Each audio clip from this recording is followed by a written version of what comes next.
en cantidad, decenas de países que personas ávidas de conocer la verdad y de las Escrituras puedan sintonizarnos.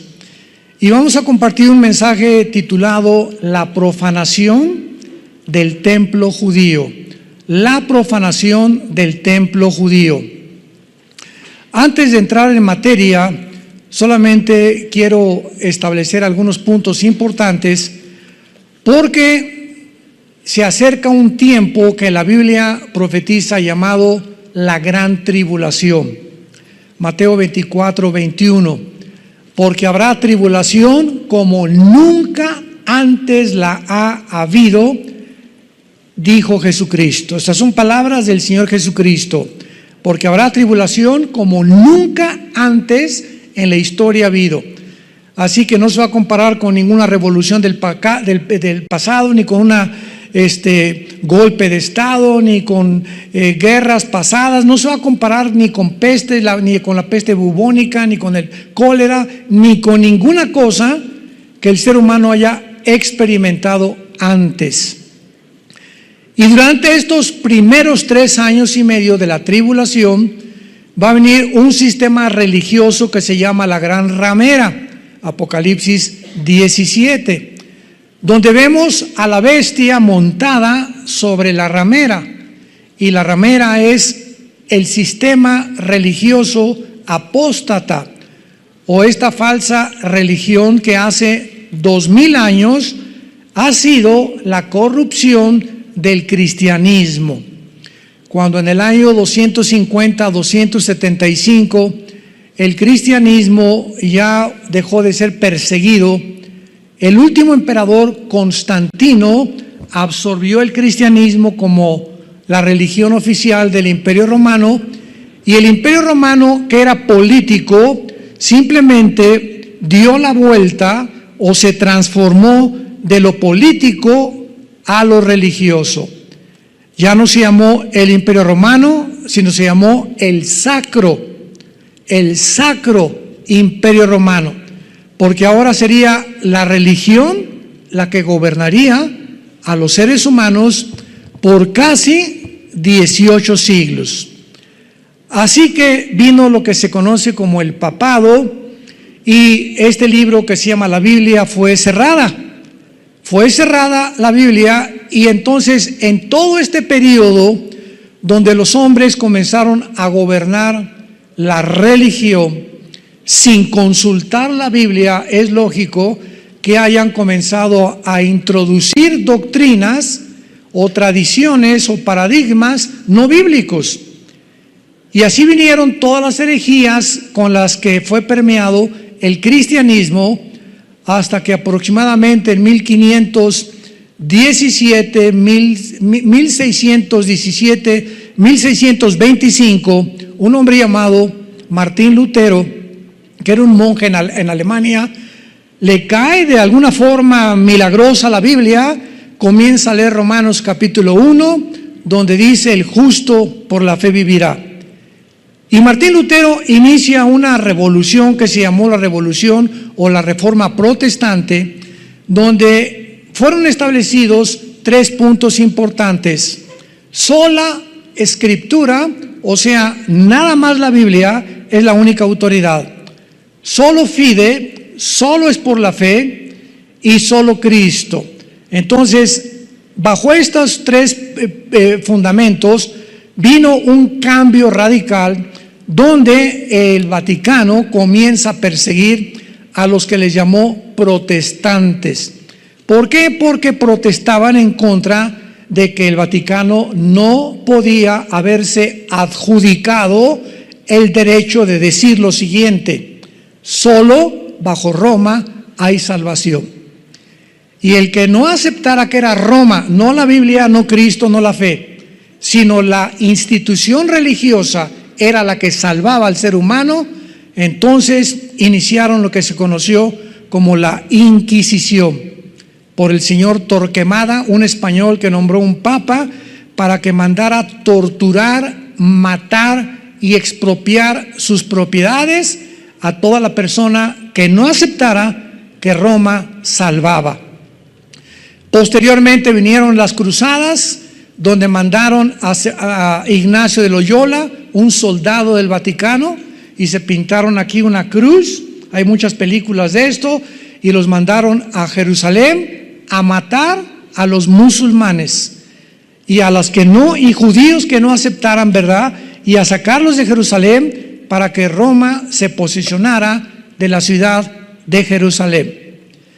Y escuchen esto, hasta 1961, apúntalo, en el Segundo Concilio Vaticano, el Papa Juan XXIII, un papa gordito, muy simpático, con mucho carisma, hasta 1961, este papa, por primera vez, abre la Biblia.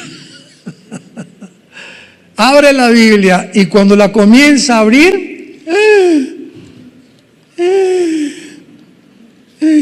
comienza a respirar, comienza a darse cuenta y dice: Dios mío santo, ¿cómo es posible que hemos estado enseñando tantas cosas que no están en la Biblia? Y el Papa Juan XXIII fue el primer, podríamos llamar, reformador de Roma, porque él prohíbe que ya no se diga las misas en latín. Pregúntale a tus abuelos o a tus padres antes de los 60, ¿verdad? Yo me acuerdo de niño, estaba chiquito, 4 o 5 años, pero me acuerdo que nos entrenaron después para ser acólitos. Mi hermano Alejandro y yo fuimos educados en colegios lasallistas. Yo estuve en el colegio salesiano de Saltillo, me corrieron a los 6 meses porque era un buscapleitos de primera. Y todas estas cosas que nos enseñaron era latín. Entonces los acólitos o monaguillos, en aquel tiempo entraba el cura a levantar el cáliz, y nosotros, uno en cada esquina, teníamos que oír lo que decía en latín y contestarle los monaguillos. Para eso eran los acólitos, contestarle al cura lo que él estaba diciendo. Entonces cuando el cura entraba y decía: introigo al altar Dei, o sea, me introduzco al altar de Dios, porque él estaba diciendo que estaba entrando al lugar santísimo. Teníamos que contar Adeam cultifica juventudes meam en latín. Todavía me acuerdo de estas contestaciones en latín, ¿no?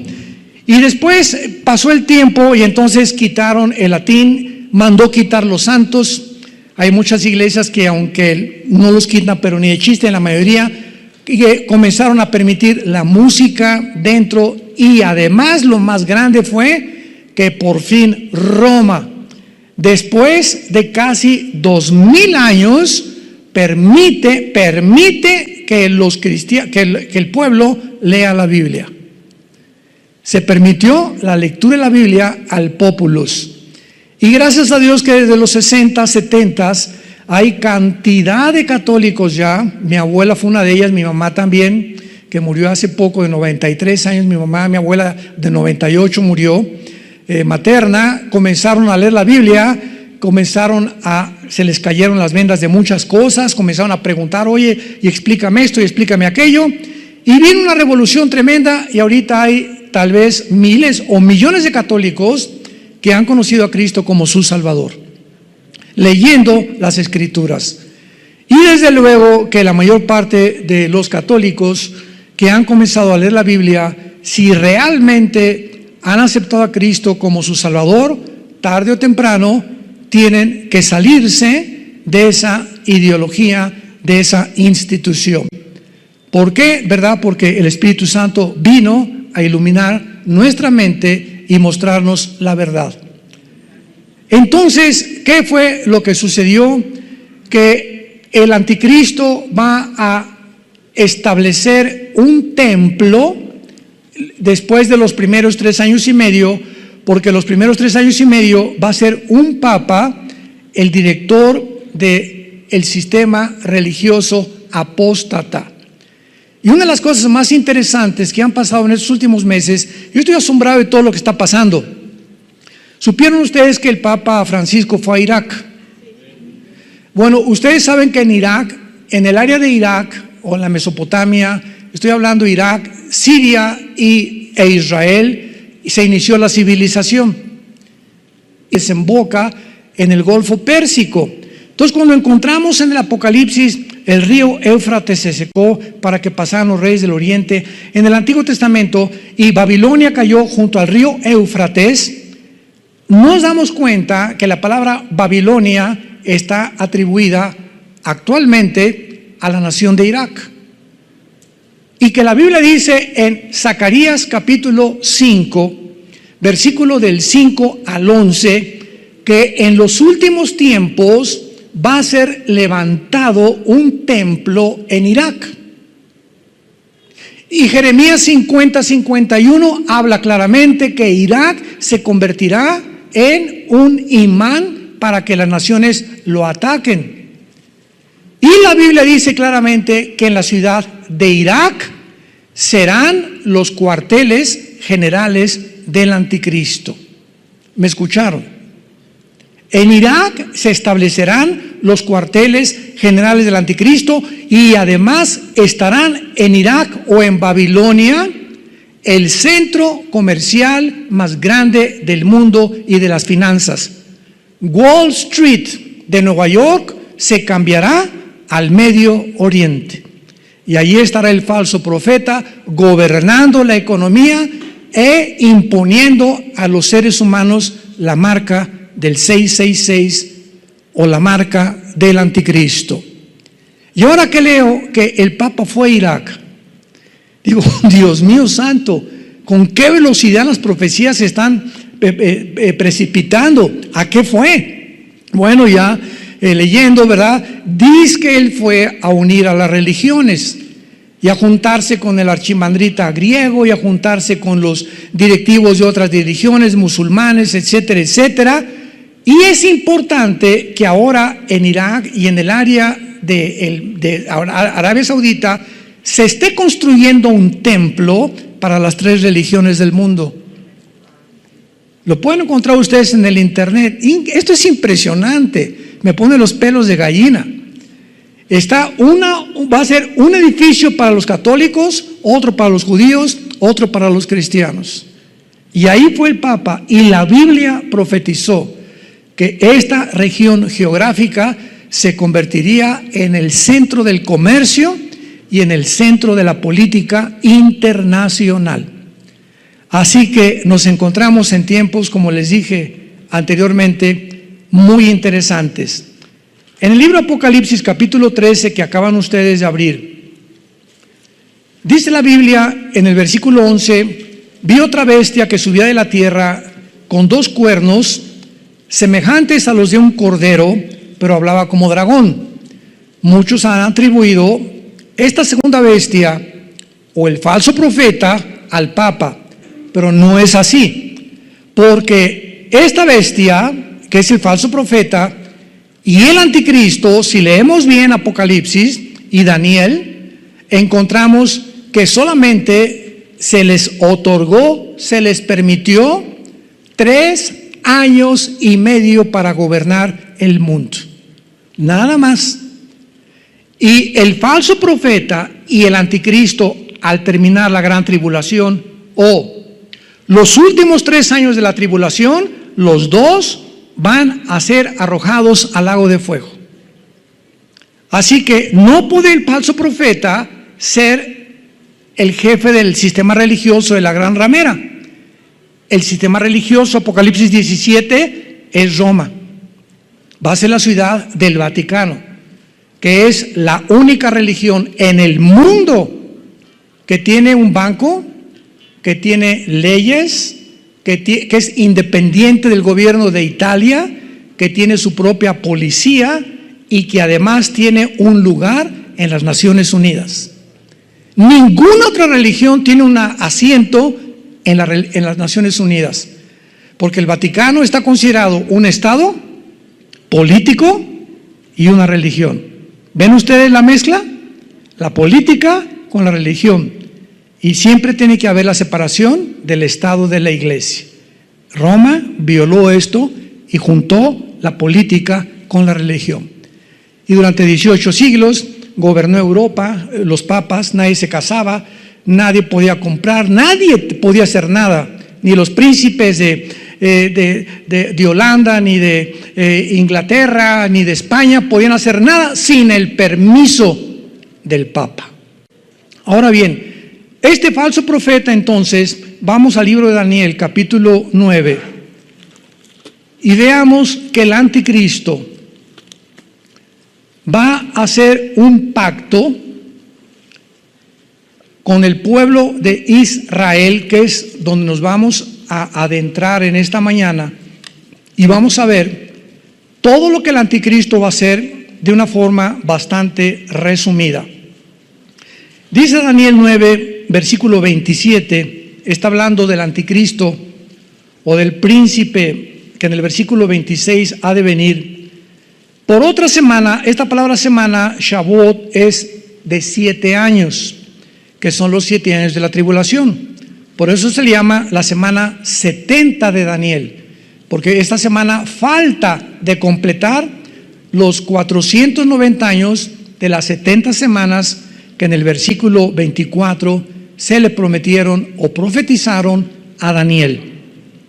Por otra semana, o sea, está hablando del anticristo, o por 7 años, confirmará el pacto con muchos, y a la mitad de la semana, o sea, a los 3 años y medio, ¿me van siguiendo? A la mitad de la semana, la mitad de 7 es 3 y medio, hará cesar el sacrificio y la ofrenda. Después, con la muchedumbre de las abominaciones, vendrá el Shamem, en el hebreo, que se tradujo el desolador, o el devastador, o el destructor, hasta que venga la consumación y lo que está determinado se derrame sobre el desolador. Durante este tiempo el anticristo entonces va a entrar al templo judío hasta los 3 años y medio o a la mitad de la tribulación. Los primeros 3 años de la tribulación no le corresponden al anticristo. Él estará como un espectador o teniendo relaciones con el Vaticano, pero el Vaticano impondrá un sistema o una religión del ecumenismo, se llama, de unir a todos, musulmanes, hindúes, católicos, protestantes, apóstatas, etcétera, etcétera, bajo una sola bandera. Esto lo inició el Papa Juan Pablo II, cuando en los 90s fue a la ciudad de Isis, ahí en Italia, y ahí el Papa juntó a brujos, juntó a archimandritas, juntó a musulmanes, juntó a hindúes, juntó a todos los líderes que pudo juntar para orar juntos por la paz del mundo, bajo esa bandera. Vamos todas las religiones a orar por el mundo entero. Se oye muy bonito, ¿verdad? Y se oye muy loable, y se oye también, digo, ¿verdad? Cualquiera podría decir, bueno, pues esto es algo, ¿verdad?, que necesitamos hacer. Pero la pregunta es que la Biblia dice, ¿podrán 2 juntos caminar si no estuvieran de acuerdo? ¿Le estamos orando al mismo Dios? ¿Cómo puedo yo orar con un musulmán cuando él le ora a Alá y él me puede decir amén, cuando mi Dios es el Dios de la Biblia, el Dios es Mahoma o Alá? ¿Cómo puedo orar con un hindú cuando tienen 7 millones de dioses? Oye, ¿a cuál estás orando? ¿A cuál de todos le estás pidiendo? Entonces, esto es una bandera que suena bonito, juntemos todas las religiones, pero a los ojos de Dios es una abominación. Dios es el único Dios verdadero y es el primer mandamiento. Adorarás a Dios, tu Dios, sobre todas las cosas. No te harás imagen ni escultura, ni adorarás ni te inclinarás ante ningún otro Dios. Cuando venimos a la Biblia, venimos al único Dios, y ese Dios es un Dios celoso, en el sentido que nos dice desde ahora, deja tus ídolos, deja todo aquello que tú considerabas que podías juntarlo, porque yo soy el único Dios verdadero y quiero que me conozcas, que me sirvas y que me adores en espíritu y en verdad. Muy bien, veamos entonces rápidamente lo que hará el anticristo durante este tiempo. Se los voy a deletrear rápidamente. Número 1, va a anular a la mitad de la tribulación el pacto que firmó. Ahorita lo vamos a ver en Isaías 28. Va a anular el pacto. 2. Va a participar con Israel en mentiras y engaños. 3. El pacto que va a hacer con Israel, la Biblia le llama un pacto con la muerte y con el infierno. Lo vamos a ver en Isaías 28 ahorita también. 4. La muerte y el infierno, qué interesante, aparecen en el cuarto sello del Apocalipsis, como la muerte y el Sheol, o como el infierno y la muerte. Número 5, Israel va a firmar este pacto y lo va a aceptar por temor a una invasión militar, y se le va a conceder reconstruir el templo judío. Por eso los rabinos van a ser engañados, porque el anticristo les va a prometer que van a reconstruir su templo y que nadie se va a intervenir, ni los musulmanes se lo van a quitar. Y pues rápidamente los judíos van a firmar el pacto con el anticristo. Número 6, el verdadero contenido del pacto no va a tener nada que ver con el conflicto con los palestinos, porque ahorita está hirviendo Israel entre los palestinos y entre los judíos. El presidente Joe Biden declaró hace algunos días de que él iba a buscar la manera de que se estableciera dentro de la tierra de Israel un Estado palestino. Ahorita los palestinos dentro de Israel ocupan dos lugares principales: la Franja de Gaza, que está hacia el mar, donde se conoce, ¿verdad?, como la Filistea del Antiguo Testamento, y donde el gobierno de Mahmoud Abbas, el jefe de la organización terrorista de Hamas, la palabra Hamas en hebreo significa los violentos, están al frente explotando a los palestinos porque el pobre pueblo no tiene la culpa. Y cuando bombardean y lanzan cohetes a Israel, no son los palestinos, son el grupo terrorista de Hamas, dirigido por Mahmoud Abbas, y se esconden en los hospitales y en las escuelas para decir: no, los judíos nos contestaron el fuego y nos destruyeron los hospitales y las escuelas. Cuando usan de escudos a los niños y a los enfermos y a los médicos para justificar sus crímenes. Entonces ahorita toda la Franja de Gaza está ocupada por un grupo terrorista y por el pueblo palestino, que está sufriendo lo que este grupo está haciendo. Y también dentro de Israel está lo que se conoce como Judea, que es la zona donde está la ciudad de Jericó. Y ahí están los palestinos controlando Belén, donde nació Jesús. Ahí están ellos, y Jericó. Y es interesante lo que vamos a ver más adelante. Pero ahora quieren que un estado sea y repartan a Israel, a Jerusalén, la mitad. Ahorita tienen el templo oriental nada más los judíos, pero quieren los palestinos toda la tierra de Israel. Porque el que fundó la Organización para la Liberación de la Palestina, 1972, Yasser Arafat, que mató a todos los atletas en 1972 en Múnich, en Alemania. ¿Se acuerdan ustedes? Hay películas de esto. Mandó matar a todos, los secuestraron de la Villa Olímpica, los mataron en un helicóptero con una granada cuando los se los querían ya llevar a su tierra. Y entonces Golda Meir, la primer ministro en aquel tiempo, inició la persecución, y a todos los que mataron a los atletas se los fusilaron, ¿verdad? Y los eliminó el Mossad, que es la agencia secreta del gobierno de Israel. En séptimo lugar, el verdadero contenido del pacto probablemente tenga que ver con el deseo, repito, de edificar el templo. Porque los judíos, imagínense, ahorita el templo, ¿dónde está? ¿Dónde está ahorita el templo judío? No existe. Pero ¿dónde se encuentra geográficamente?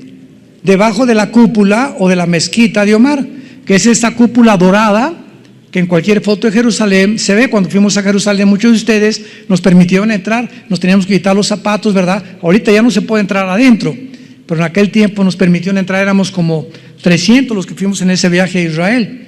Y esta cúpula, debajo de la cúpula esa dorada que ves en las fotos, debajo se encuentra sepultado lo que era el templo judío, que en el año 70 después de Cristo, él lo profetizó en Mateo 24, no quedará piedra sobre piedra, derribaron completamente e incendiaron Jerusalén, y fueron expulsados los judíos hasta el 48 que regresaron.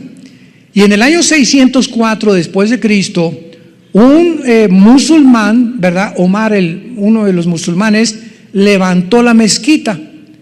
Entonces esa mezquita fue levantada 600 años después sobre el templo judío. Y los judíos, para que puedan reconstruir el templo, imaginémonos, pues tienen que destruir la mezquita, ¿verdad? Tienen que hacerla a un lado, por eso no lo han podido hacer. Ahora, si esto sucede, imaginémonos la guerra que sobrevendrá en el Medio Oriente cuando les quiten a los musulmanes su mezquita. Si así se amarran bombas y se avientan, porque hay 72 vírgenes esperándolos en el cielo, pobres niños, ¿verdad? Que desde niños los adoctrinan, que si son mártires, son héroes delante de Alá.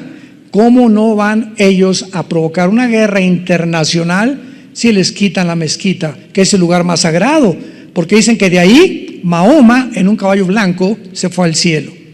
Entonces algo va a pasar, no sabemos, una guerra, tal vez la invasión de Ezequiel 38, que se junta Rusia, Turquía, Irán, Libia, Indonesia, algunas naciones del norte de África, se vienen sobre Israel, son destruidas de acuerdo a Ezequiel 39, y tal vez después de esa devastación destruyan la mezquita, y entonces el anticristo les permite y les garantice a los judíos, una vez que destruyeron la mayor parte de las naciones musulmanas, que pueden levantar su templo y puedan comenzar otra vez a adorar como lo hacían en el Antiguo Testamento. Ahora, muy bien, vamos a hacer alguna especulación con la agenda del anticristo. Repito, es una especulación que podemos imaginarnos lo que puede suceder, porque mientras en Apocalipsis 11 los dos testigos se han muerto, ¿se acuerdan? Que la bestia que sube del abismo, que es el anticristo, los va a matar. Mientras maten a los dos testigos, el anticristo tal vez por televisión estará viendo, ¿verdad?, dando a conocer a todos sus actividades del templo judío, porque los dos testigos serán muertos en la segunda parte de la tribulación. Y veamos a continuación, especulando un poco, las posibles actividades que el anticristo hará en la ciudad de Jerusalén. Vamos a escoger el viernes como su punto inicial y les explico por qué. Viernes, ahí está el anticristo, no sabemos si en un hotel o en su casa, viendo los cadáveres de los dos testigos en Jerusalén, en la misma plaza. Viernes en la noche, el anticristo regresa a su hotel, prende la televisión y observa la manera como el mundo se regocija y se mandan regalos porque mataron a los dos testigos. El sábado, el anticristo, porque tiene que ser sábado, entra al templo y lo profana, exaltándose como un dios, mientras los dos testigos continúan muertos en la plaza de Jerusalén. El sábado en la noche, el anticristo tal vez regresa a su hotel, prende la televisión para ver la reacción del mundo cuando él entra al templo, porque lo van a seguir cámaras de televisión, y él entra al lugar santísimo y ahí ponen una imagen que el falso profeta le va a dar vida. Esto se encuentra en Apocalipsis 13. El falso profeta le va a dar vida, y esta palabra vida es neuma en el griego, que es espíritu. A ver, ¿cómo podía esto suceder? Muy fácil. Va a ser un demonio, un espíritu, va a hacer una imagen tipo holograma. De esto hablamos la última conferencia, y le pondrá el falso profeta a la imagen para que la imagen hable y la imagen pida que sea adorada, y el mundo va a estar maravillado, porque cuando el mundo es sorprendido y asombrado por cosas que van allá, más allá de la realidad o de la normalidad, que se llaman milagros. El mundo está dispuesto a adorar a un buñuelo que apareció la Virgen en un árbol, o a un santito que le sale sangre. El mundo se hinca inmediatamente ante cualquier cosa que vaya más allá de lo normal, lo atribuyen a Dios, cuando la Biblia dice que no todo lo sobrenatural es de Dios. El domingo el anticristo va a recibir la llamada de sus 10 gobernantes, o sea, los 10 cuernos de Apocalipsis 17, que le van a decir: no estamos de acuerdo que te proclames Dios. Y en Daniel 7:24 dice la Biblia que entonces el anticristo a 3 de estos gobernantes, de los 10 que iban a formar su confederación política, los va a quitar, los va a desbancar, y él va a quedar como el 8º gobernante. Y el lunes el anticristo, mirando las noticias, alcanza a ver de qué manera los testigos resucitan de entre los muertos. Esto es, repito, de carácter especulativo, pero más o menos podríamos imaginarnos que es la forma como se van a llevar las cosas durante 3 días, cuando el anticristo entre el sábado al lugar santísimo. Vayamos ahora a Isaías 28, el pacto que el anticristo va a firmar con muchísimos más, al versículo 18. Isaías 28, del 15 al 18. Con mucha atención, por favor. Por cuanto habéis dicho: pacto tenemos hecho con la muerte, e hicimos convenio con el infierno, o con el Sheol. Cuando pase el turbión, la palabra turbión apunta a lo es la tormenta o una inundación militar. Pase una tormenta militar o una invasión militar que se llama turbión, la palabra shakat en el hebreo, no llegará a nosotros. Es lo que el pueblo judío está pensando. Porque hemos puesto, así que nos informan que Israel ha firmado un pacto para evitar una turbión o una invasión militar. Desde luego, y la invasión militar azotará a Israel, porque no es cierto que el anticristo los va a proteger más que por 3 años y medio.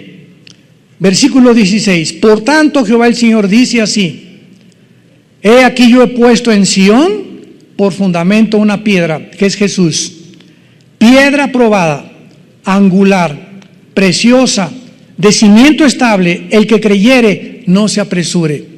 ¿Qué está diciendo Dios? En lugar de que ustedes hayan hecho un pacto con el anticristo, yo anteriormente voy a poner una piedra firme, angular, preciosa, y sabemos que se refiere a la persona de Jesucristo. Y anuncia a Dios con casi 700 años de anticipación: el que creyere no se apresure. O sea, no se apresuren, judíos que van a vivir en ese tiempo, a firmar con el anticristo, porque no todos los rabinos van a firmar. Van a haber muchos que van a decir: ahora entiendo lo que Dios dijo, no voy a firmar este pacto. Y Dios los va a proteger en la ciudad de Petra, al sur de Jordania, de acuerdo a Isaías 63, del 1 al 3.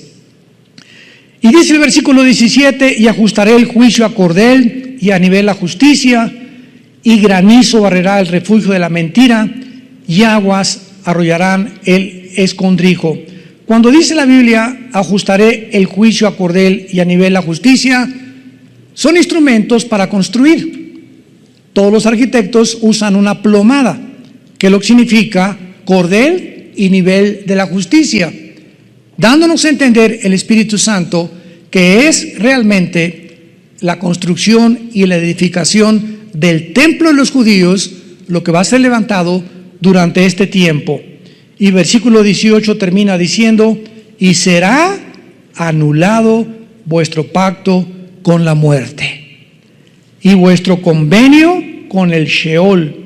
No será firme cuando pase el turbión o cuando pase esta invasión militar, serán pisoteados.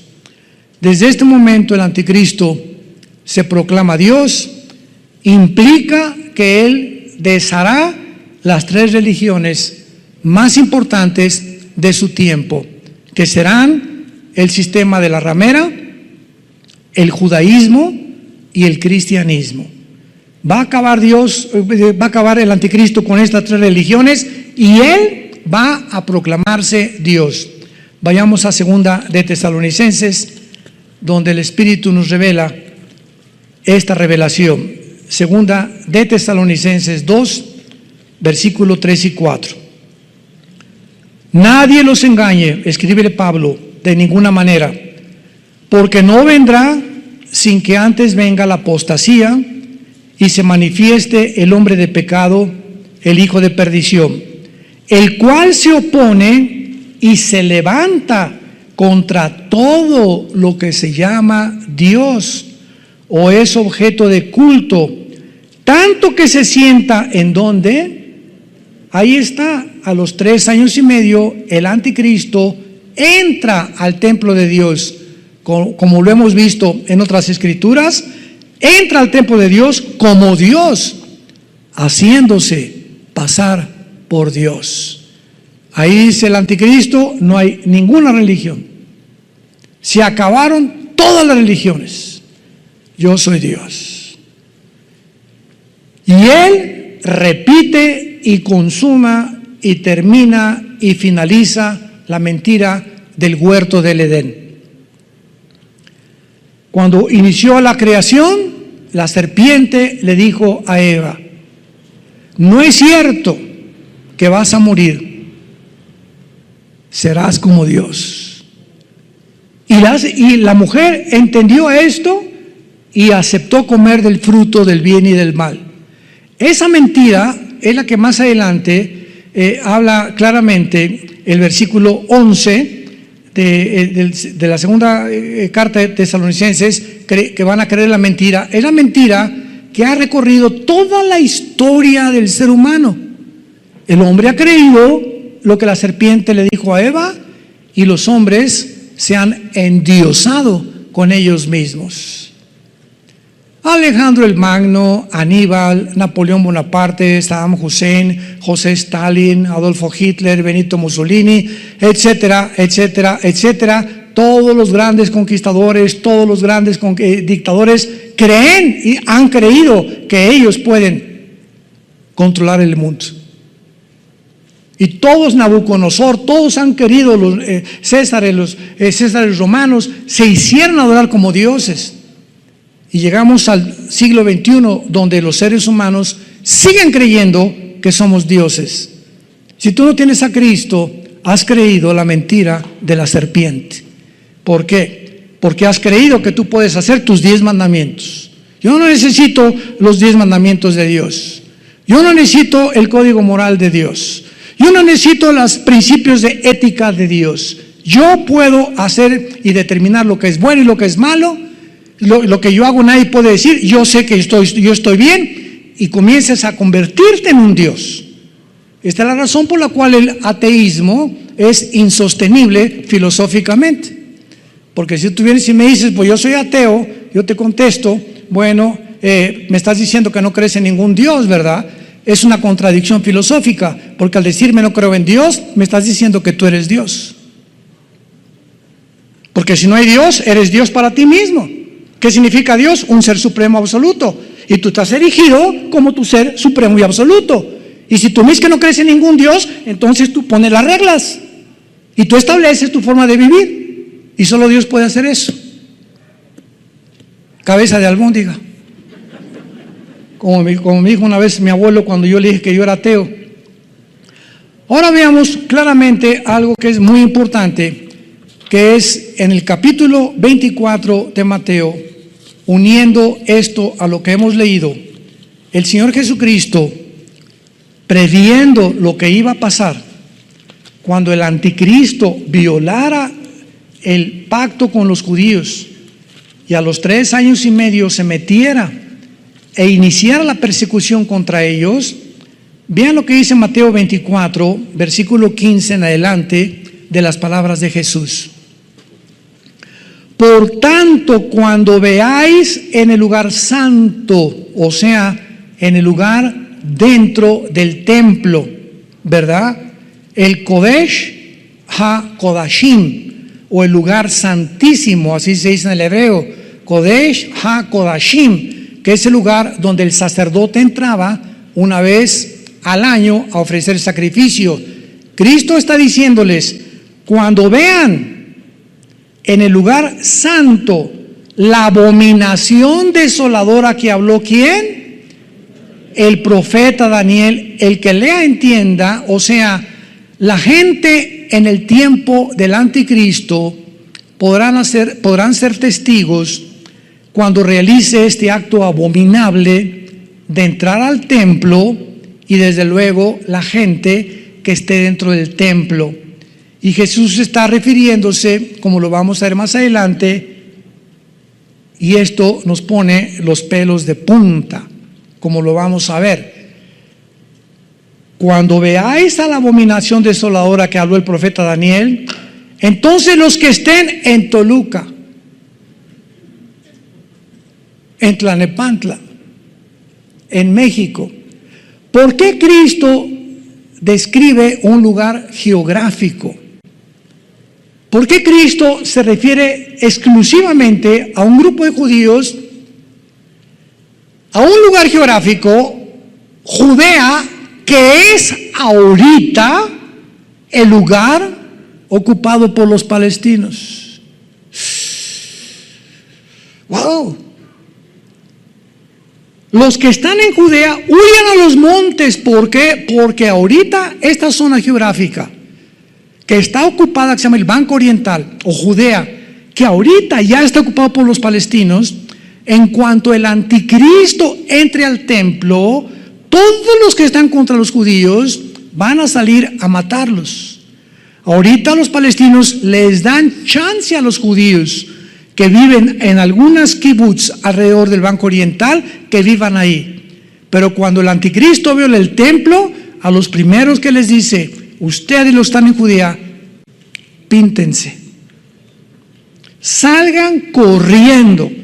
Los que están en Judea, huyan a los montes. El que esté en la azotea no descienda para tomar algo de su casa.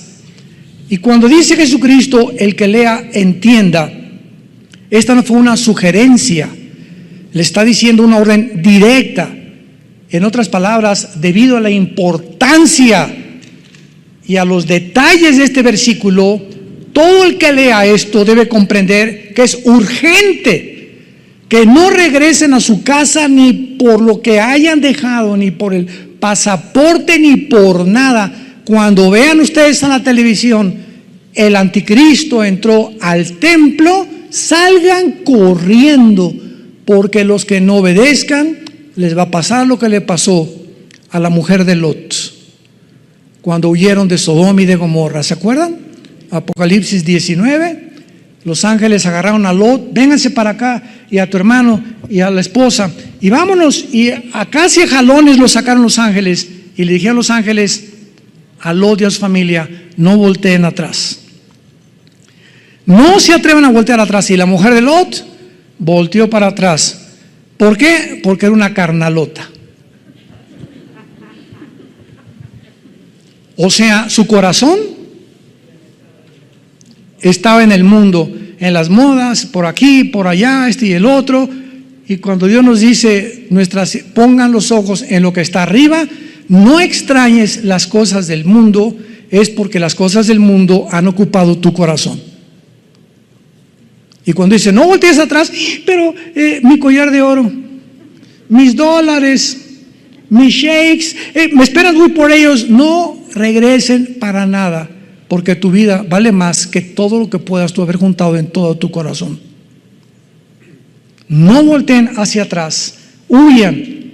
Ciertamente los judíos que vivían en ese tiempo en la región de Judea, que es el Banco Oriental y Jericó actualmente, son los que deben poner más atención a lo que Cristo les dijo.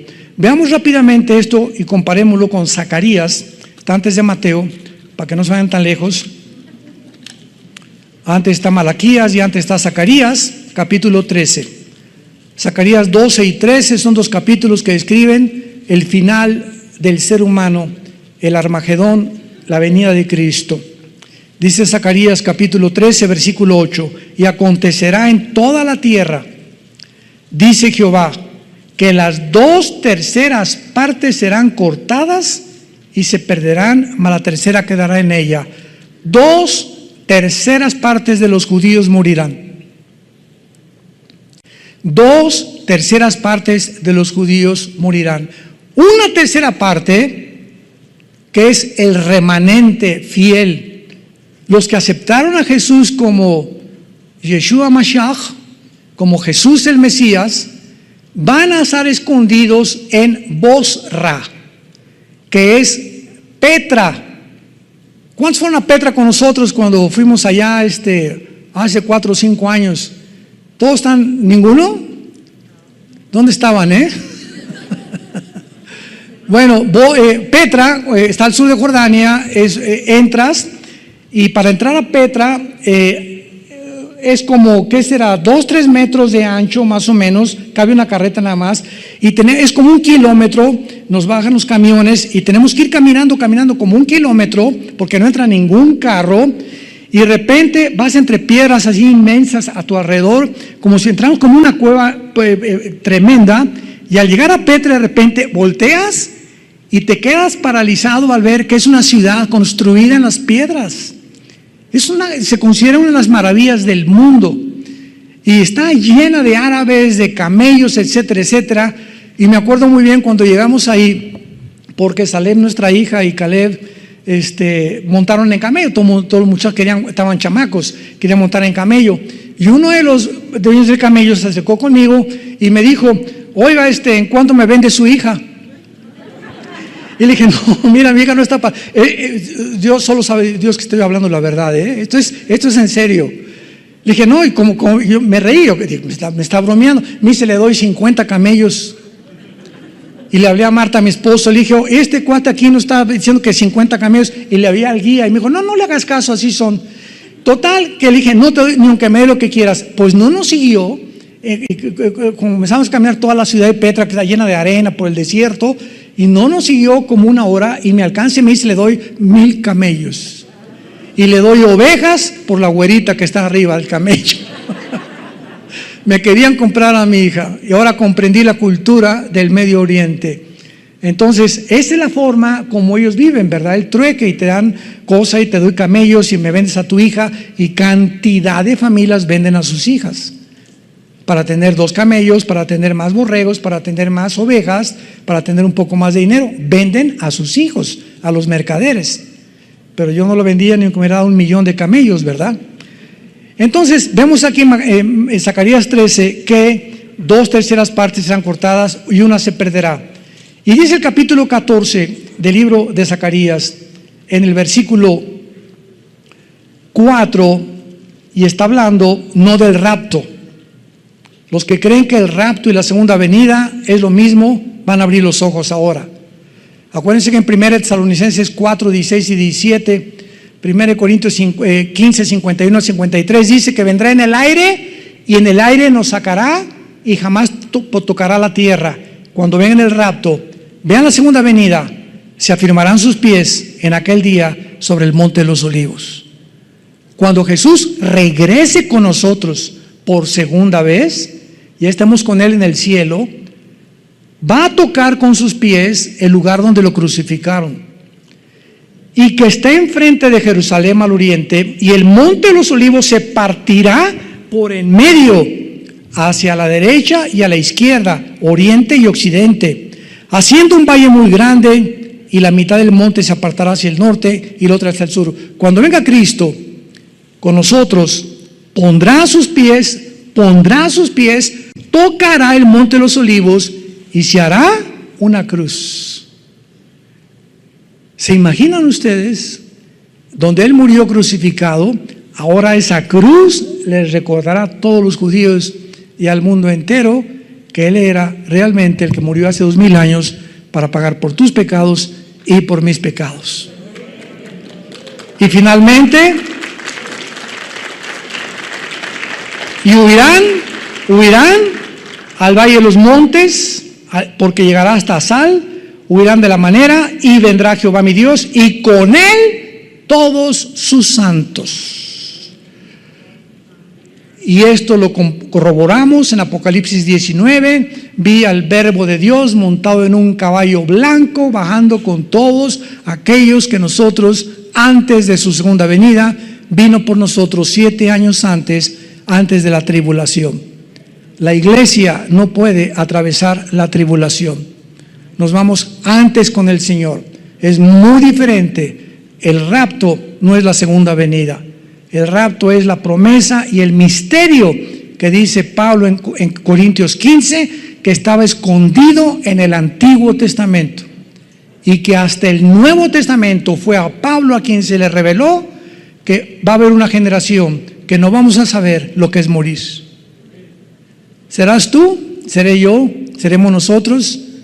Los que en cualquier momento, de repente, los calcetines de colores que están de moda se te van a quedar ahí en el suelo. Tus guaraches, tus zapatos, tu bolsa de Gucci y todo lo que tú te hayas comprado, ahí se queda y desaparecemos. Y el mundo como loco, desaparecieron millones de personas, los noticieros de televisión, aviones que van a chocar porque los pilotos desaparecieron, congestionamiento de tráfico, congestionamiento de los noticieros, todos los niños van a desaparecer de todos los cuneros y de todos los, ¿cómo se llama? Los kinders, etcétera, etcétera. Y vamos a darnos cuenta entonces cuando estemos con Él en el cielo que valió la pena haber creído en el nombre del Hijo de Dios. ¿No quisieras tú en esta mañana aceptar a Cristo en tu corazón? Ante este panorama glorioso que la Biblia nos da, las profecías no son para asustarnos, son para prepararnos a encontrarnos con Él. Animar nuestro corazón y saber que todos los que ahorita han muerto por COVID o por lo que haya sido en Cristo, dichosos son, porque descansarán de sus obras. Todos los que ahorita y los parientes que me oigan, que tú has tenido alguien que se ha muerto en Cristo, gózate y alégrate con el solo pensamiento que se encuentra en un lugar muchísimo mejor que Tlalnepantla. Pero muchísimo mejor. Ahora que se murió Luis Palau, yo trabajé con él 1 año y medio, oí su mensaje que él dio antes de morir y no saben cómo me llegó, me traspasó en el alma. Palau dijo, ¿verdad? Estoy listo para que me vaya. Se murió de cáncer, tuvo como 2 años con el cáncer. Estoy contento, lástima que no nos vamos mi familia y yo en el mismo avión. Así dijo en su video, lo puedes ver en internet. Pero estoy gozoso porque me voy con el Señor y no tengo por qué estar triste porque ya en cualquier momento vienen por mí. Ese es un hombre de Dios. Ese es un hombre que puede morir como murió Pablo. Mi muerte y el Coliseo romano me está esperando, pero he peleado la buena batalla, he echado mano de la vida eterna, por lo cual me está esperando la corona de justicia, la cual el Señor me dará, y a todos los que amamos su venida.